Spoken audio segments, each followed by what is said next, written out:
আফগানিস্তানকে ৬ উইকেটে হারিয়ে বাংলাদেশকে সাথে নিয়ে এশিয়া কাপ ২০২৫-এর সুপার 4 নিশ্চিত করেছে শ্রীলঙ্কা। এরই সাথে আফগানিস্তানের বিদায় ঘণ্টা বাজিয়ে গ্রুপ রানার্স আপ হিসেবে বাংলাদেশের সুপার 4 নিশ্চিত হয়ে গেছে।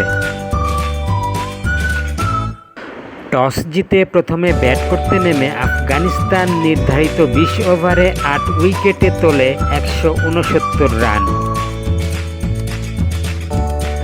আফগানিস্তানের পক্ষে মোহাম্মদ নবী ২২ বলে করেন ৬০ রান। এছাড়া অধিনায়ক রশিদ খান এবং ইব্রাহিম জাদরান উভয়েই করেন ২৪ রান। শ্রীলঙ্কার পক্ষে নুয়ান থুসারা ১৮ রানে নেন ৪ উইকেট। এছাড়া সানাকা, ওয়েল্লালাগে এবং চামিরা নেন একটি করে উইকেট। জয়ের জন্য ১৭০ রানের টার্গেটে ব্যাট করতে নেমে শ্রীলঙ্কা ৮ বল এবং ৬ উইকেট হাতে রেখেই লক্ষ্যে পৌঁছে যায়।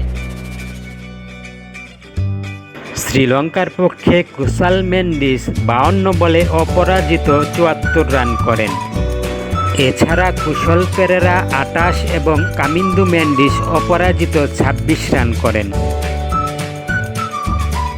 আফগানিস্তানের পক্ষে ওমর জাই, মোহাম্মদ নবী, নূর আহমেদ এবং মুজিবুর রহমান একটি করে উইকেট লাভ করেন।